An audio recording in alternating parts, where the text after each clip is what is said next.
All right, we'll get started, everyone. Good evening and welcome to the Infrastructure and Environmental Services Committee meeting. My name's Ethan White, I'm the presiding member. I'd like to welcome elected members, council staff and members of the public who may be viewing online. To start off with, we'd like to acknowledge that this land that we meet on today is the traditional lands for the Kaurna people and that we respect their spiritual relationship with their country. We also acknowledge the Kaurna people as the custodians of the Greater Adelaide region and that their cultural and heritage beliefs are still as important to the living Kaurna people today. Item 2, attendance record, roll call.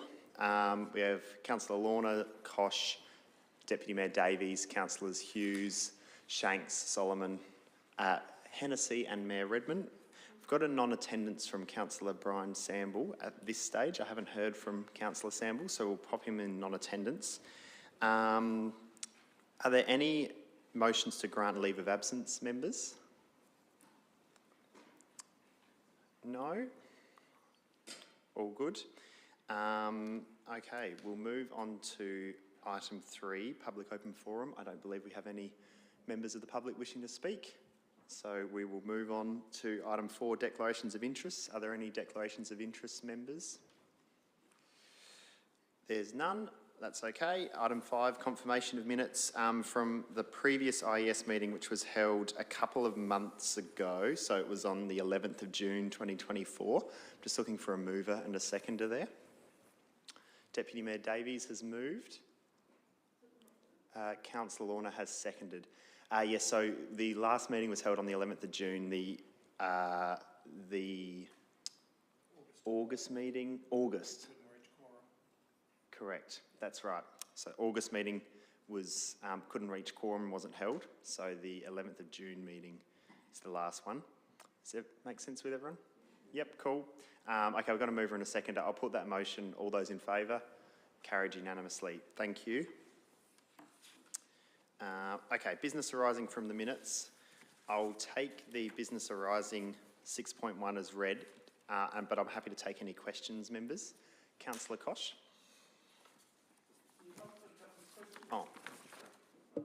I've got a couple of questions if you're happy for me to just go through my questions. That would be great. Okay, the first one is on page 5 of 21. It's talking about the new development standards and the state government implementing some new standards. I'm just wondering what the effect on us is for that. The new legislation around infrastructure provision.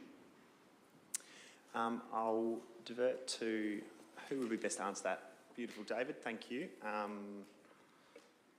Thanks, Councillor Kosh. I might actually ask Megan, are you able to put the microphone just on the setting that means I don't have to click anything? Automatic setting, if possible? Yeah. Thank you. Sorry, I'll let you do that and I'll divert to David when you're ready. Oh, thank you. So through the...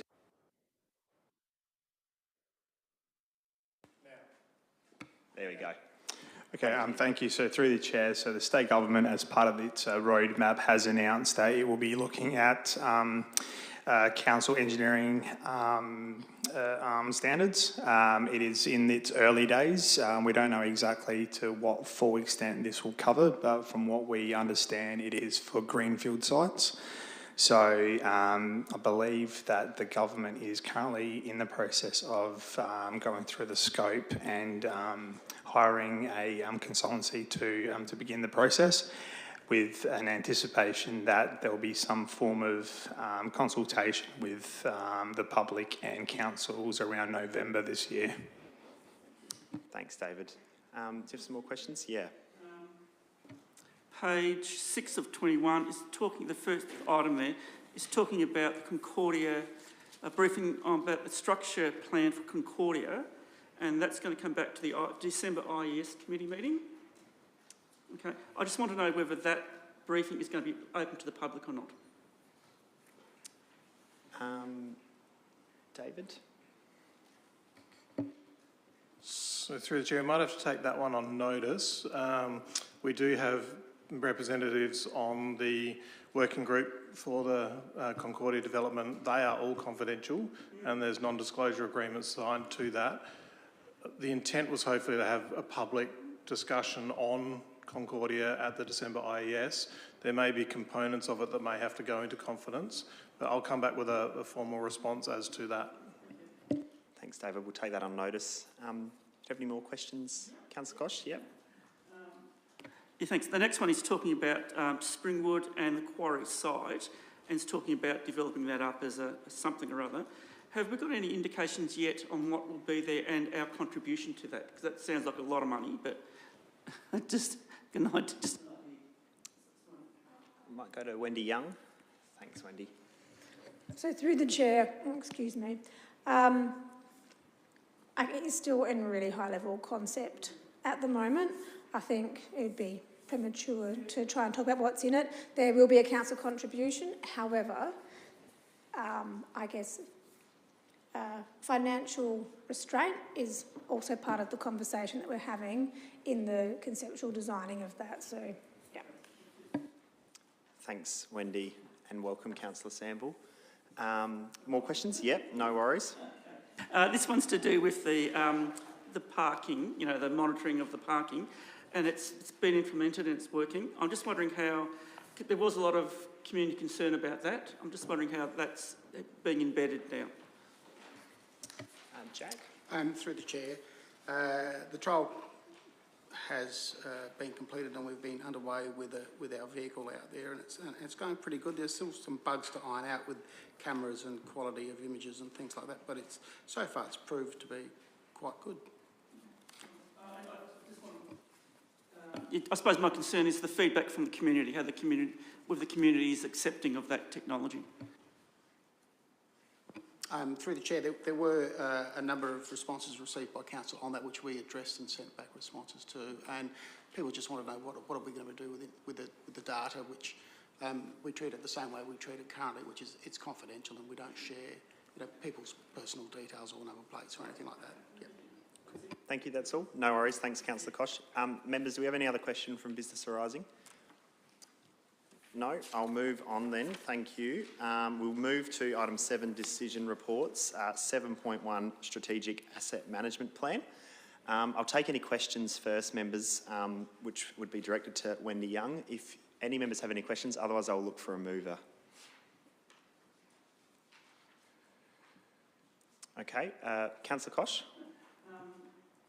I've got a whole series of questions, but given the fact that there's not very much on the agenda, if it's okay for everyone, if we just work through them? I can't guarantee they'll all can be answered tonight, I guess, but if any are taken on notice, but maybe if you're happy to, how many questions have you got? Oh, it's probably 10 or 12. Okay.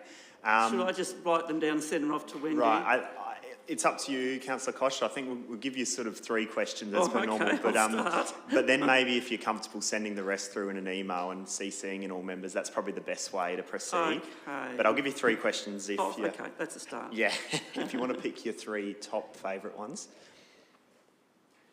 I suppose the first question is really on page 9 of 30. This is in the attachments. I'm just getting concerned about community aspirations and how we sort out the service levels, because there's an issue around needs and wants, and needs are what we have to have, and wants are almost limitless. So I'm just wondering how we balance that out, because when I read the document, it talks about using the CCRs, all those sort of things, community feedback as the trigger for potentially trying to work out the service level, which I just find that a bit hard to get my head around because it's almost limitless. Just some comments, I suppose. Wendy Young, thank you. Could you just turn off your microphone? Yep. Thanks, Councillor Kosh. So through the chair, it's a really good comment, and I know Councillor Hennessy is also has a question around this one, and it is a really, really tricky juggle, because the reality is one of the risks in the asset management space and to council's ongoing budget management is managing the expectations of the community. I think the way we do it is that we do have our strategic documentation. So I think the place-based strategy, for example, is that classic example of how we can manage the community expectations fairly. So we went out and spoke at length with all different parts of the community, different sectors in play, different sectors in education, to try and understand what would make good play spaces. And then we came back and said, okay, well, this is the play spaces we've got. These are the new ones that may come on with development. Let's actually put a classification around what each of these will fit into. And then we put constraints on what each classification has, both in terms of what the expectations of the different pieces of equipment are going to be, what age groups it might pitch to, making sure some of that messaging around every play space isn't going to cater to every age group and to every ability, but we'll do the best to make sure within a geographic area people have got access one way or another for everyone. And then we put budget constraints on that as well, and we put on the expectation clearly in that document around what we would expect from a developer or an external party to be providing in terms of new spaces as well. So I think having that well documented, but also engaging appropriately as you develop that, so that everyone is on the journey to understand what we can and can't do. And when it comes down to it and someone says, well, I want a water park at my play space down the road, we can turn around and say, well, that doesn't sit in this classification. Maybe, when we get to the point of upgrading Park X in the program that is set out in the strategy, we will consider that as, a major thing in a major park. The hard reality for us as asset managers and as operations managers, for me as well, is that people do want more and they want it now. And people are frustrated because they haven't seen things grow and be upgraded at the pace that they want. In fact, in some parts of our town, the reality is some things have actually gone backwards quicker than people wanted. And so again, finding that balance is the key. And I think, again, it is through transparency and engagement that we find I don't know if it's a happy medium, but a balanced medium in terms of what we do and don't deliver. I think trying to bring that in, match that in with service levels, I think so service levels can be hard and defined, but there's also a bit of a nuance in some of them as well. And I think perhaps some of that grey space is where the, I don't want to say argument, but where the negotiation can be in terms of whether things are, B plus or B minus, on the scale. I think where we can, so having that transparency and that engagement, so to go, this is what it is going to be, this is the space we're going to work in, and where people are really unhappy with that, or they have an expectation that it's going to go that much higher, I think it is, and that isn't somehow captured clearly in a document, a strategy or a policy about what we're going to do. I think it is coming back to council with all the information to say, this is the what, the why, the what it means moving on, and what it might risk to something else if we chose to extend the service standard in this scenario. And I think that is what it is. And I don't know how to say that more succinctly in a document, to be honest, I'm sorry. But perhaps that raises the point that maybe in this I could reference back into things like the strategies that do provide the guidelines around how we manage expectations of service level. So thank you, that's a bit of good feedback. Yep, no worries, Councillor Koch. Okay, I'm on page 16 of 30, and there's a comment there in the second paragraph. It says, the proximity of surrounding growth areas like Roseworthy and Concordia also results in additional reliance on Gawler and its services for day-to-day needs. Are we actually running the white flag up and saying that we're going to start providing services to other to other communities? Is that what's in that? I know, but it's saying we've got growth and we're going to provide services for other people's growth. Yeah, I'll go to Wendy. That's Wendy. Yeah, and so through you again, Chair.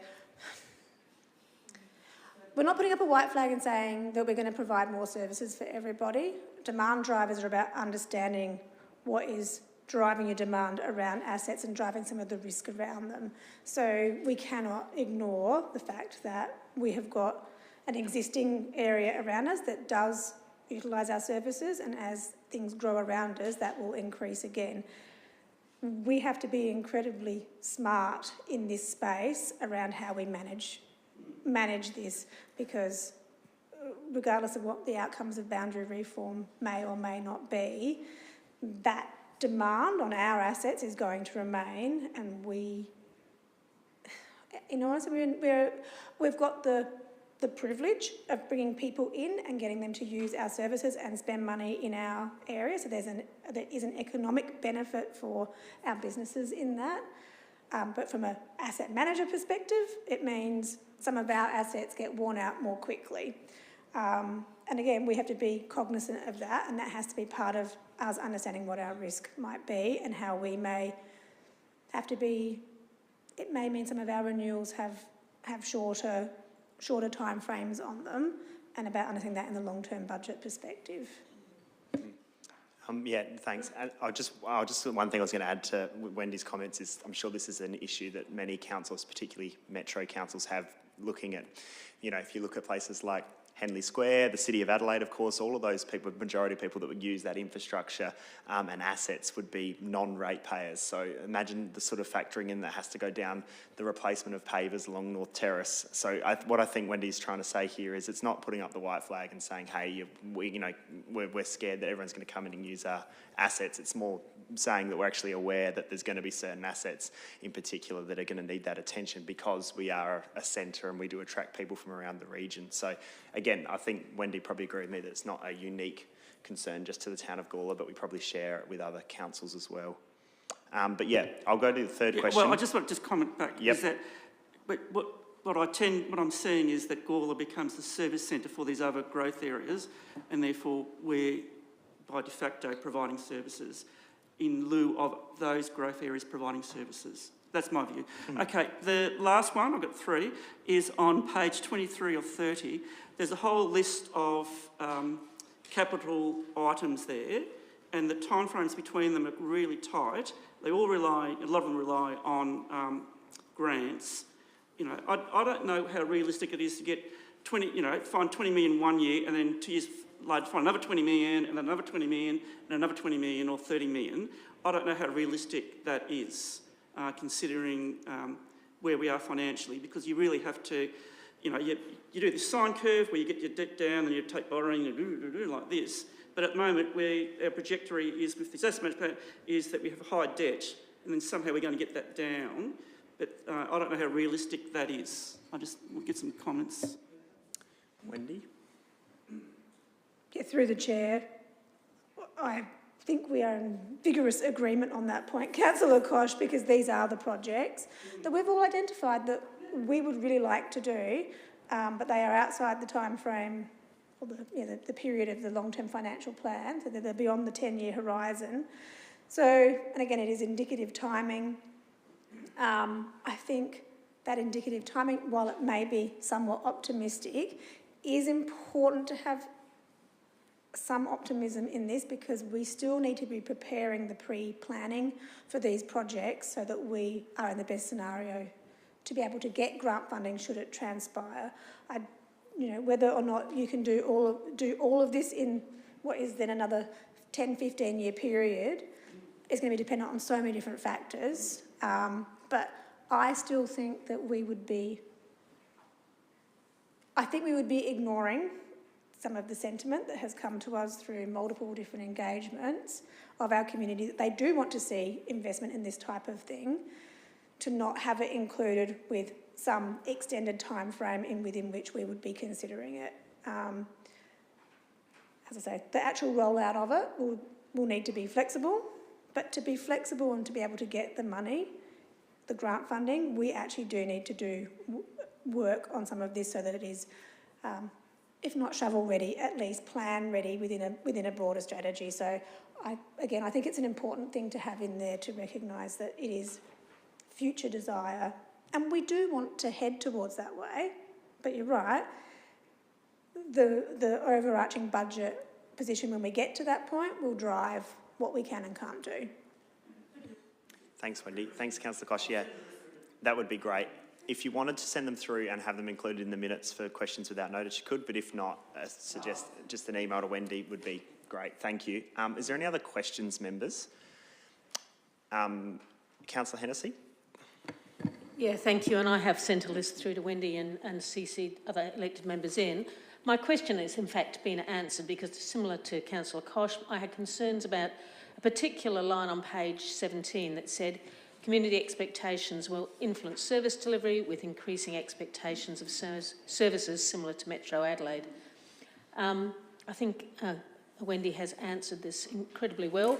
I think it's about managing expectations, and I see this document as being a critical document in doing that, and I look forward to seeing it very prominent on the council's website publications. You can't come to Gawler and have the expectation of what you would have in Burnside or Unley or Prospect. That's just not going to happen, and it's not going to happen for a very long time. In fact, hopefully never. We're neither a greenfields development nor are we a leafy green suburb. We are quite different, and to use a very famous quote, we're best of town and country. So don't come here asking for those levels. We will take on board, and in fact we have taken on board some of the bigger projects, but it's going to be outside our budget for 10, 20, 30 years. So I think it behoves all of us to have a part to play in managing expectations. I noticed when we were standing for election, there were a few comments coming out, and really, some of them are beyond silly. You know, if you want to go and live at Henley Beach, go right ahead, but you're not going to get that here. For one thing, we don't have the beach. So yeah, I thank you. My question's been answered. I just wanted to reinforce that because I think it's important. Thank you. No worries, Councillor Hennessy. Would you like to move the motion? Yep, happy to move it. Thanks, Councillor Hennessy. We'll put you down as the mover. I'll look for a seconder then. Councillor Koch, would you like to speak? No, that's okay, yeah. I'll open, seconded by Councillor Koch, I'll open it to discussion, members. Councillor Shanks. Yeah, thank you, Chair. Yeah, look, I think we touched on this document, and I'm glad that we do see it come to the IES as promised. Interesting questions and interesting sentiment. I think we wouldn't be doing our job if we weren't asking those sorts of questions, and look forward to some of them coming through. I guess some of the concerns, you know, sometimes we talk about concerns and risks, and you've heard me, members before, talk about what that means in opportunities as well. Some of these things actually excite me and also arm me as an elected member to say, hey, more than likely this is a 20-year sort of project.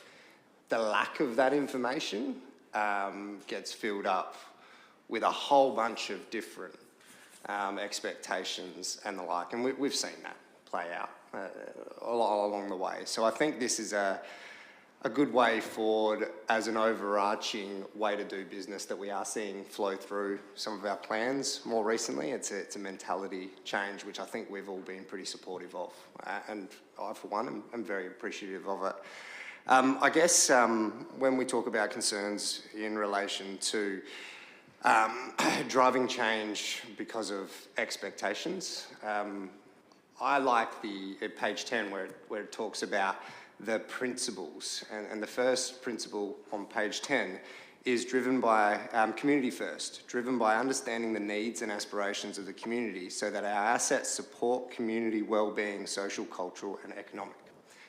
Meaning that it can't just be use Councillor Hennessy's term, few squeaky wheels, coming into the chamber and saying, I want this and I want it now.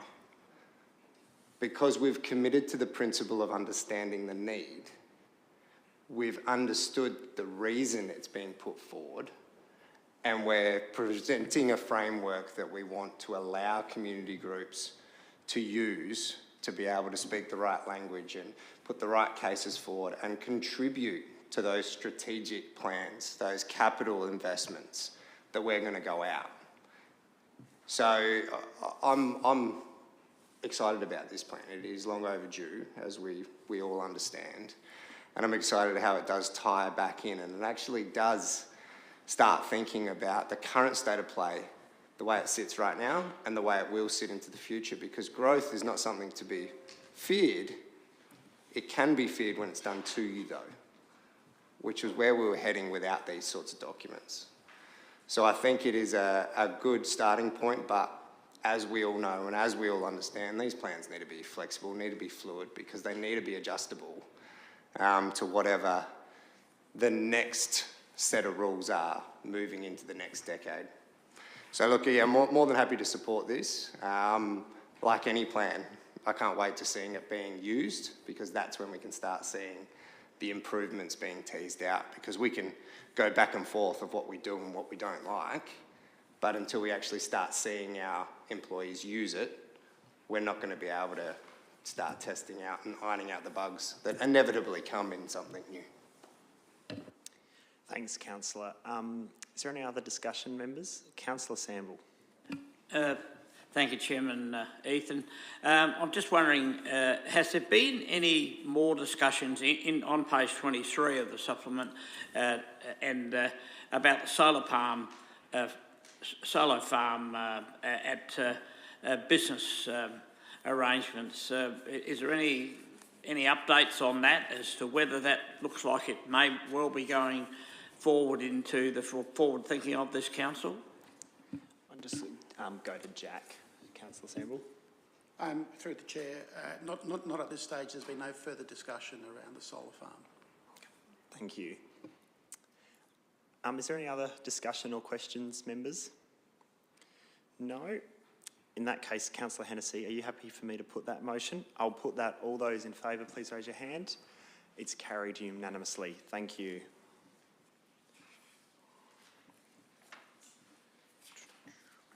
Okay. We're on to information reports. 8.1, Greater Adelaide Regional Plan Update.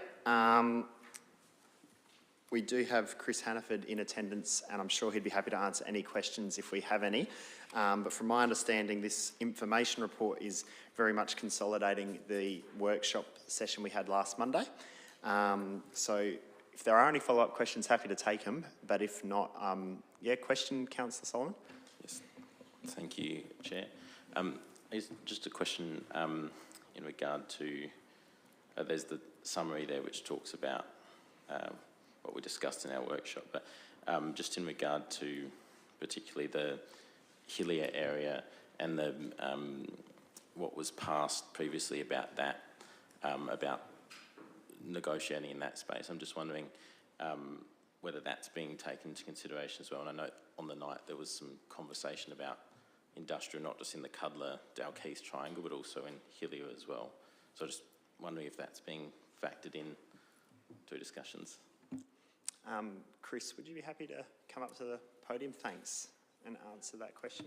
Through the chair, we have got a very extensive submission being developed, and we are looking at both employment land considerations in that Dalkeith Triangle and South Hales Road, looking at up to 80 or so hectares, which we would be trying to achieve.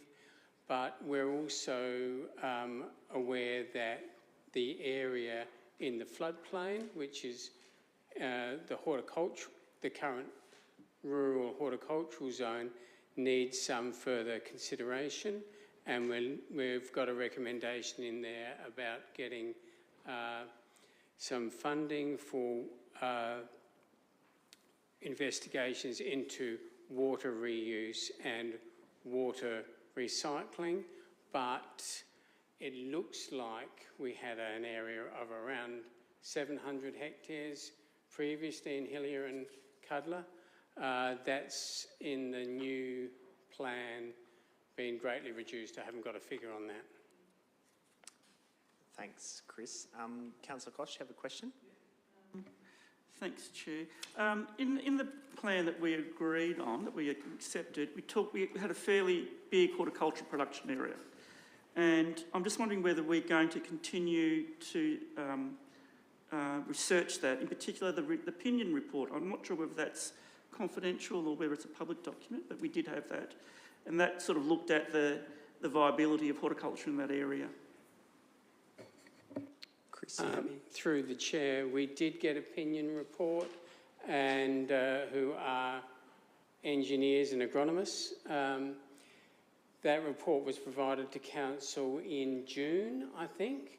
So it was not confidential. We can get that to you at any time. That didn't look so much at the viability of horticulture, but the viability of getting water to the horticultural precinct, and that said it was possible, but it would cost $14 million. So we were thinking in discussions with other people that the essential ingredient there is there a business case for it? It could be done, but was it a good idea? So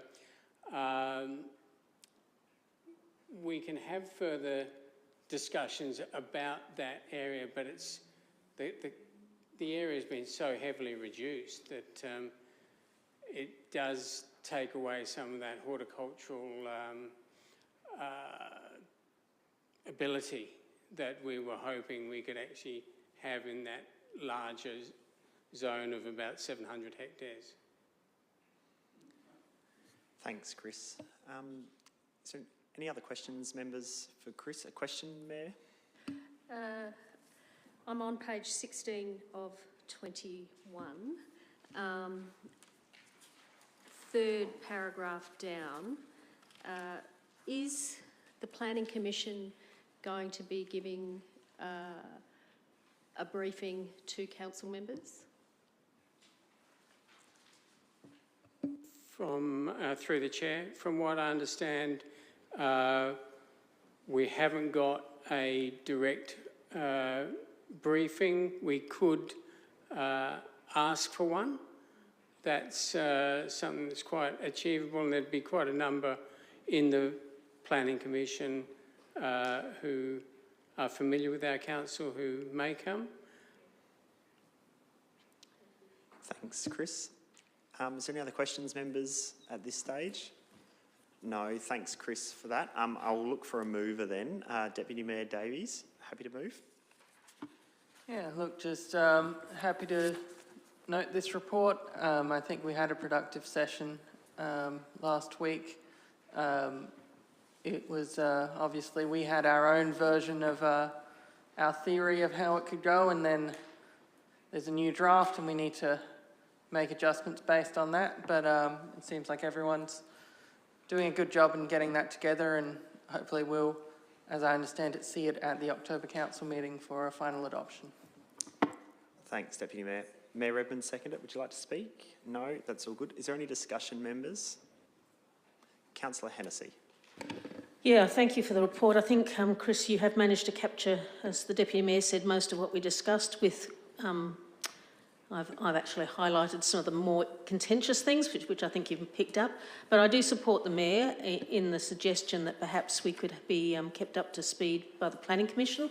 I think in this particular topic and the importance of it and the interest in our community, I think it's not just a matter of the Mayor and the state admin and planning, I think we all need to be kept very well informed because things are changing quite quickly, and I think we really do need to be able to speak with one voice, so I would support the Mayor's suggestion. Thanks, Councillor. Is there any more discussion at this stage? Councillor Solomon. Thank you, Chair. I just want to, without repeating anything that is in the report, just add, of course, as I mentioned before in my question, that there were some discussions in there, particularly about Hillier, and I note that, you know, while we did adopt the a growth framework recently, there was that note, that noting in there that Hillier is still somewhere which we don't necessarily have an answer for yet, and I acknowledge that not everyone in the chamber voted for that, but it is something that we noted. And when I looked at the community feedback, what I saw in there was that people don't want horticulture up there, but they don't want urban up there. And I think that there's, as I said on the night, there's a lot of room to move between those two in there. While I'm personally not in favour of those water investigations, because I think they'll be a waste of time and money, I think that leaving that flexibility there for the moment is fine. Just in reference to what we did discuss on the night, of course, there was mention as well of the western side of Hillier, which is strategically located very close to the freeway, potentially having some industrial in there. Of course, it does need to be complementary to the zoning and to the flood, our flood management plans, and the fact that there is floodplain intrusion quite a fair bit into Hillier. So, of course, it needs to be complementary to that, and of course, based on the motion that we passed on the night as well, it also needs to be complementary to our community plan, which we know is something which the Minister has put very high importance on, and that no matter what matter we're discussing, it's something which the Minister does expect us to be in keeping with. So I look forward to that as well, because obviously given our duty to do that, the Minister should put some high weighting on how we put forward our plans in line with what our community plan is and what we've consulted with our community on. I did want to also add that in particular that parkland, we've acknowledged that there's physical separation from Playford there, and the parkland are not exclusive. They can potentially exist together. However, I would just say that we need to make sure that there is a degree of fairness in there, and it's done in the most fair way possible. There are people who I've spoken to who are concerned that their property now falls into parkland, and they're worried about what that means for their future. Of course, this is a time of big change across the entire southern areas, and not everyone will be happy, but we do need to, I think, put an emphasis on the fact that this is people's homes, and when we talk about it, it is homes, not just housing as in some sort of, or land as some sort of investment. Even people who I talk to who have been wanting to subdivide in the southern rural areas, not necessarily wanting to leave their land, and as much as, you know, there may be speculators and other people out there, for a lot of people it is their homes, and they have had family there for generations. So I think we need to acknowledge that and make sure that that's an important part of our discussions as well. Just in regards to some of the conversations which I think we had earlier tonight, we do act as somewhat of a regional centre, and as we begin to define ourselves, we mentioned here that Evanston and Cudler are part of Gawler and not an extension of Playford or Manapara. I think as we begin to define ourselves as part of an outer northern region, that we do put an emphasis on that and the people that do use our services, because when we do that, I think that it allows us and it puts us in a strong position to get the state government on side for providing infrastructure and grant funding, with the acknowledgement that we are that service provider to surrounding areas. In saying that, we also do need to make sure that we are doing what we've discussed for a long time, which is shifting our rate base and understanding how employment and commercial land can factor into what we're doing here as well. It ties into those principles of living locally, which are really important in the GARP and which have been mentioned throughout. You can't live locally without employment, and you need more than just housing to live locally.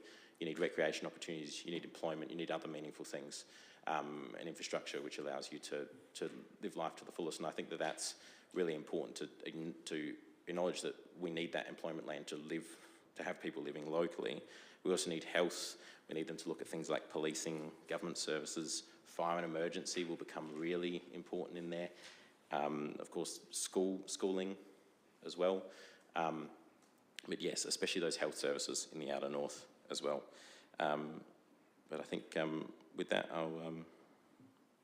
yes, that's all. Thanks, Councillor Solomon. Councillor Shanks? I thought the workshop last week was quite constructive, albeit Councillor Lorna and myself were about half an hour late because we were at the Norma meeting.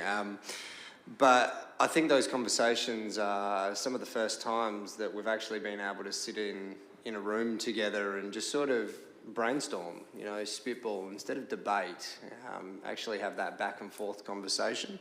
And obviously having staff who have been following these items so closely, it was very beneficial having that back and forth as well.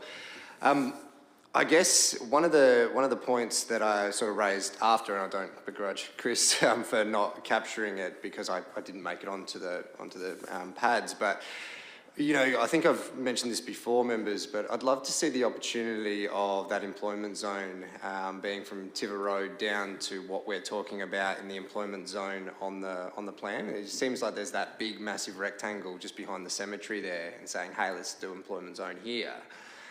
But we do need that buffer from a state government road like Aspire Estate has used, where you can't have houses that close. For me, seeing that as a commercial sort of offering and using state government roads to service those businesses is a no-brainer, in my opinion. But from that, we also need to weigh up what that means for Dalkeith Road, Anglevale Road, out to the Northern Expressway. We talk about the potential of an employment zone, whatever that looks like behind the cemetery. What is that going to do for the connector road that ultimately, one way or another, is going to be taking traffic in and out, and probably not just light traffic either, in and out using that connector route? Is there opportunities to enhance that with the state government, noting this is what we want to see happen? Is there opportunity for more industrial light commercial, as Councillor Solomon talked about in the Dalkeith Triangle and Anglevale Road that is noted in here? I think we're having some great discussions that haven't happened in many, many years. And yes, it has been fast-forwarded a bit by government's action in this space. But even the initial response that I personally had to the parkland, dividing the two, when you look at it and you don't be explained by it, I'm going, Jesus, they are wanting us to carve Gawler off and give it to Manapara. But then when we actually hear about the Planning Minister's vision, I'm not necessarily against the idea of the parkland and I think we called it the West Beach model, I think is what we called it. And it was more of a private public partnership that saw offerings in our region that we haven't seen here ever, and tying the two together. But we do need to be careful on the southern rural area rollout, because you could quite easily stack a whole bunch of houses in there and by default it is an extension of Manapara, which we clearly don't want. So look, I think there's more work to be done and there's more conversations to happen, but yeah, I'm really liking some of the conversations, albeit there might be roads where I'm going, how come that's there? Why is this like this? And whatever, and you're going to get that from ratepayers. But I am appreciative of the process that is being followed. And I do maintain some of my disagreements as an overall, respectfully. But when we start having those conversations, I think we're on the right track to get the best outcome that can be on the table at this time. So happy to support this noting report, as Deputy Mayor points out. And I look forward to maybe sitting down with Chris again in the near future and just teasing out some of these ideas as well. Thanks, Councillor Shanks. I'll go Councillor Kosh and then Mayor Redmond. Yeah, thanks, Chair. I'm extremely disappointed with this draft GAR. We went through a whole series of consultation, planning, etc., and from my understanding, we were in conversation with the state government about what we were doing, and then all of a sudden the draft comes out and it's completely different to what we envisaged, our community has envisaged to happen down at Cuddler, the southern rural zones. So I'm quite disappointed there. I am concerned that what's on offer really will take away the community that exists at Cuddler. It would completely wipe it out. I mean, I've spoken to multiple people down there, and I've spoken a lot of times in this chamber about the different types of landholders down there. And yes, there are speculators, and there are people that like living down there, that are doing horticulture, that are, they actually want to live in that community, that they've been there for generations. I see that just being wiped out. I'm finding that this does not align with our community plan. And they have, 1.1 talks about being a separate and distinct community. This will actually wipe that out. I think that's incredible. And with the horticulture production, I mean, I'm in favour, as I have always been, is that we should be looking at how we can actually foster horticulture in that area, because it's not only this generation, but it's future generations. We talk about there are crops out there that that will, I mean, I'm a horticulturalist, I've been in the game for 50 years, and there are crops out there that would suit that area with a bit of the right amount of water and a bit of work. And the way the industry is working is it's using less and less water to produce more and more product. So, to say that it just won't work, I find that hard to believe, just with my background. So anyway, that's my view. I'm pretty disappointed, but I'm hoping that we can come to some compromise with the government. Thank you. Thanks, Councillor. Mayor Redmond. I'd like to pick up on Councillor Solomon's comments. I think we need public education. I think we need healthcare needs. We need cardiovascular. We need dialysis. We need diabetes care. We need colorectal, and we need breast care. Thank you. Thanks, Mayor Redmond. Councillor Shanks? Yep. So, Councillor Shanks is seeking leave to speak again. Does he have leave of the meeting? Yes, there's 2/3. Councillor Shanks. Thank you. Sorry, I just wanted to clarify, because I don't disagree with Councillor Koch with the Greater Adelaide Regional Draft Plan. I think there is a lot of holes in that. What I was speaking positively of is how prepared we are in our draft submission on what we are saying we want, and those not following probably couldn't differentiate that because of my way that I spoke before. So, to be clear. No worries. Thanks, Councillor Shanks. Is there any further discussion, members? No? Okay. Deputy Mayor Davies, would you like to wrap up the debate, or are you happy to put the motion? No worries. I'll put that motion then. All those in favour? It's carried unanimously. Thank you, everyone. Well, there's no items listed for discussion. No items listed for discussion at future meetings. Are there any questions without notice, members? Deputy Mayor Davies. Yeah, so this is just regarding, on Friday there was an unfortunate incident. The Uniting Church's playground burnt down, and my understanding is they do have insurance and are planning to rebuild, but I was wondering if there's anything that on the planning side or whatever that we could help with that. Thanks for the question, Deputy Mayor. Wendy, would you be happy to provide a response? So through the chair, I can't comment on the planning side. I might leave that to David. But I would like to express how saddened, certainly everyone around me has been by this. And I think, this sort of comes on top of what has been, in all honesty, a really bad year of vandalism for our assets as well. I can, the example of up at the Springwood, playground, someone burnt a gigantic hole through the slippery dip, which means it's been fenced off for weeks and weeks. And, people want to have parties there and they're asking us when can we access it? And the reality is it takes weeks, if not months, to get those pieces of equipment replaced. So these acts just have a huge impact on everyone who wants to use them. And I suspect, again, this is a bit more of a philosophical point of view rather than an answer to your direct question, but I think there is some deep thinking we need to do around what we can do in terms of preventing this stuff. From what we get to see from our CCTV, it typically is minors, so there isn't a lot of,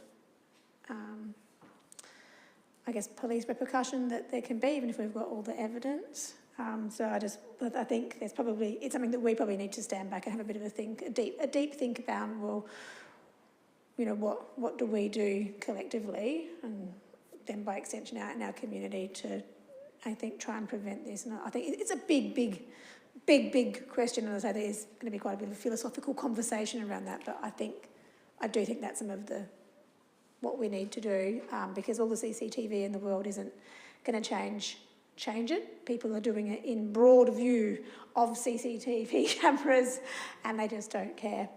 So what drives that behaviour in the first place, and I guess what do we have that may contribute to preventing it, I think is some of the stuff we need to ask ourselves. David, have you got anything on the planning side? I'll let you talk. Thanks, Wendy. So normally what would happen is the insurer will, in most cases, take over. So they will contact us, whether they need a DA and whatnot, and then we'll go from there. But from council's perspective, we haven't done anything yet. Thanks, everyone, for that. I'll just go Mayor Redman and then Councillor Samble for questions. Yeah. There was a news item with dumped rubbish, and there was a caravan. Is that on the Gawler side or the Light side? Is it on the Jack, Light would side? you like to answer that? Through the chair, it is on the Light side and on Crown land, so... Yeah, so, and we're actually working with Light Regional Council to address that matter, so even though... Thanks, Jack. Thanks for the question, Mayor Redman. We'll put that as answered. Councillor Samble. Thanks, Chairman Ethan. If I can refer back to what Cody asked the question, because I was around there this afternoon helping my wife clean up. There's still quite a lot of rubbish around there, and there's a very big funeral tomorrow for Mrs. Jean Evans, and my wife does the flowers in the church and all that. And so I went and had a look at the playground that's been burnt. If I was younger, I'd be around there tomorrow morning and it'd look spotless, because there's just a lot of rubbish laying there, which would probably take, have you seen it, Cody? I'm probably thinking, you know, an hour to make it look clean, because everything's burnt anyway.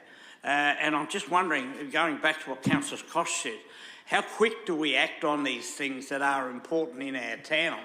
And I know the workload is fairly heavy with everything, but in this case, you know, it's an identity area where so many people go, it's a big church, and there's a lot of functions on and so forth. So I'm just wondering if a bit of priority, but then I heard also what David said, maybe you're not allowed to touch it until the insurance gets there, so there's always complications.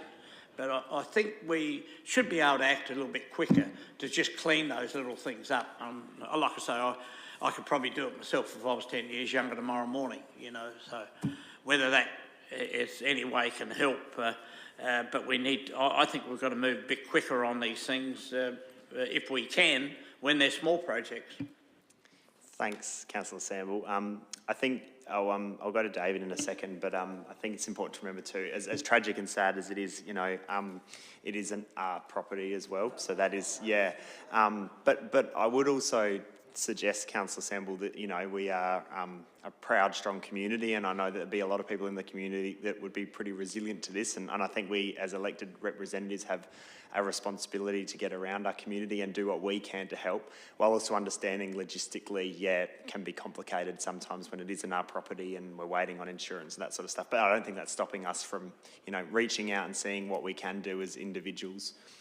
Did you have any additional comments, David? No. But thanks for the question, and obviously I think we can collectively say that we're saddened to the Uniting Church, and yeah, and if there is anything we can do preventative in the future, I'm sure we would all be all ears. Councillor Shanks, question?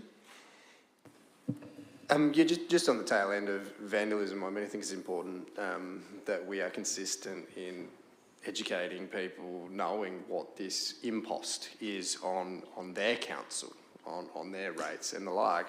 Probably will put Wendy on the spot a little bit, but are you able just to give us a little bit of a high level estimation on how much we spent on rectification works caused by vandalism in the last financial year or two?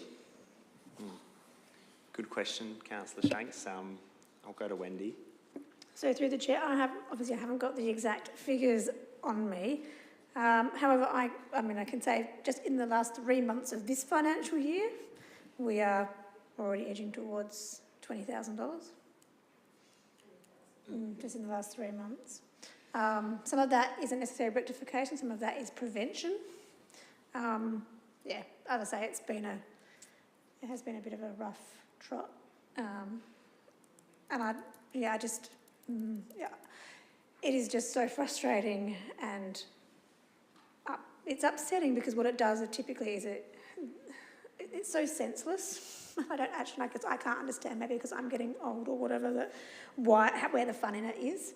But typically what it does is it actually ruins the experience of an area for, if not everybody, at least a subset of the community. And it's just so senseless, and it is costing all the ratepayers money at this rate.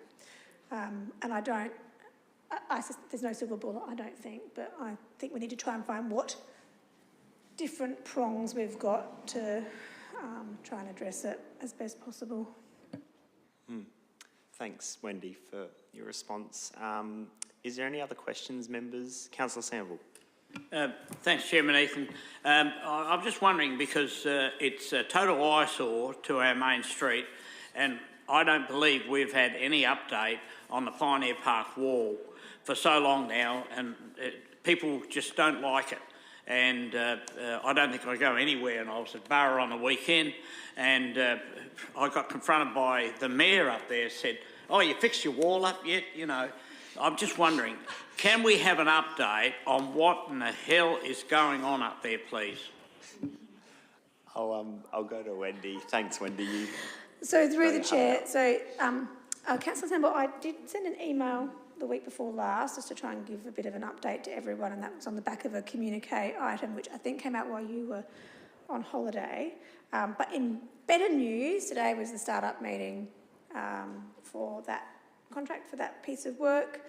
I haven't got the greatest news that it's all going to magically be done in the next couple of months. In fact, it will take the next couple of months just to do the design and get through heritage approval. So I'm sorry, the eyesore is going to remain. However, we do the design once, do it right, and then fix it up correctly, and then it should never be an eyesore while we are still in the town of Gawler. I know that's not what you want to hear, and I know that there is some disagreement around what the level of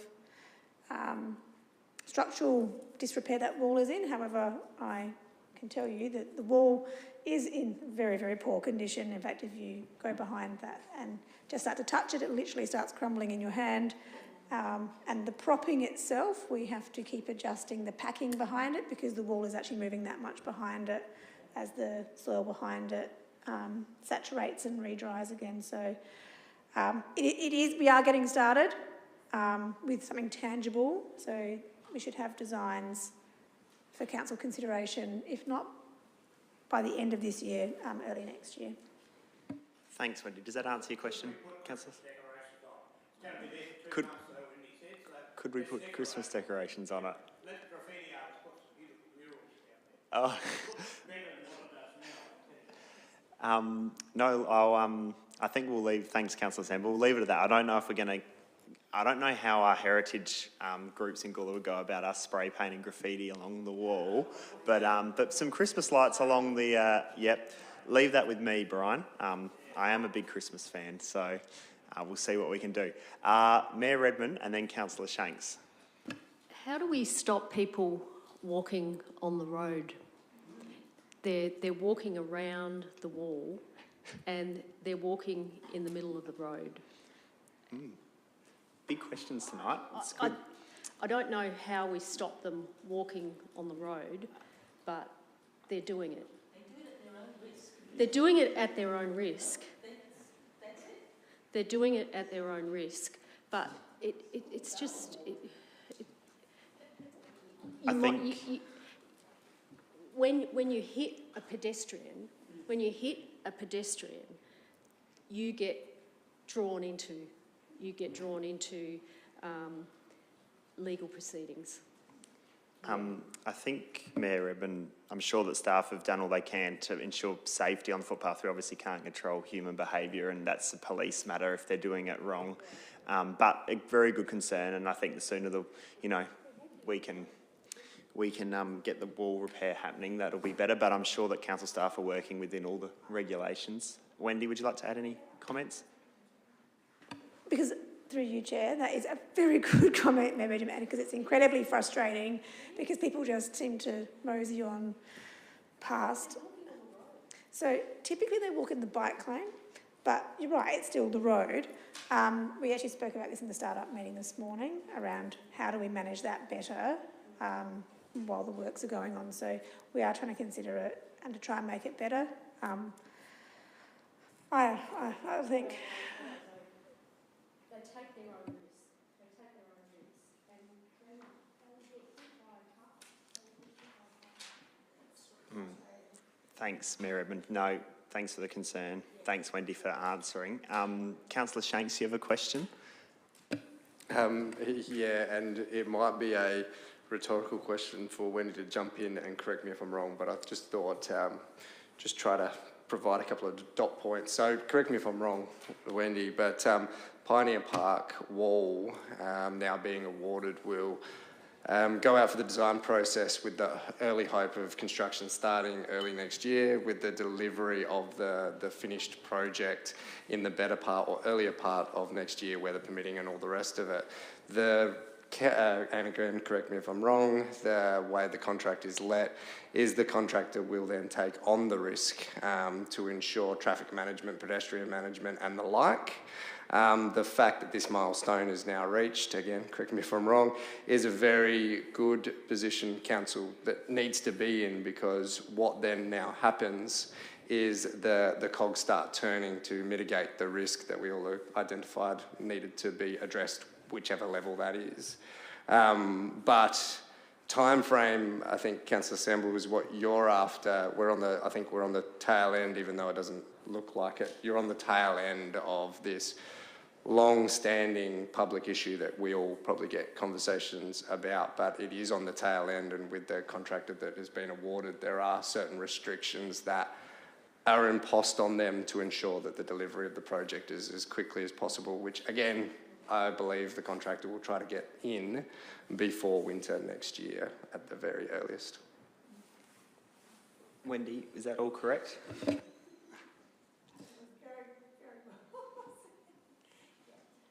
Yep, through the chair. Thank you. Yep, that was very good, Nathan. Thank you. Yes. Yep, design, hopefully by the end of this year, to come to council for approval on what's actually going to go up and the final budget of that. And I think that is important. I did write this in the email, just that all the tender prices we received did come in under the 2.3 million, so it is going to be less than what's allocated in the budget, so that's good. And program, I will confirm, so there was going to be some amendments to the program made after the start-up meeting this morning, but certainly trying to get it done, yeah, by winter. Thanks, Wendy. Thanks for the question. Is there any more questions without notice, members? No? No worries, we'll move on. Any motions without notice? No, there's none. Well then, I'll close the meeting at 8:03 and the next IES meeting will be on the 10th of December. Thanks, everyone.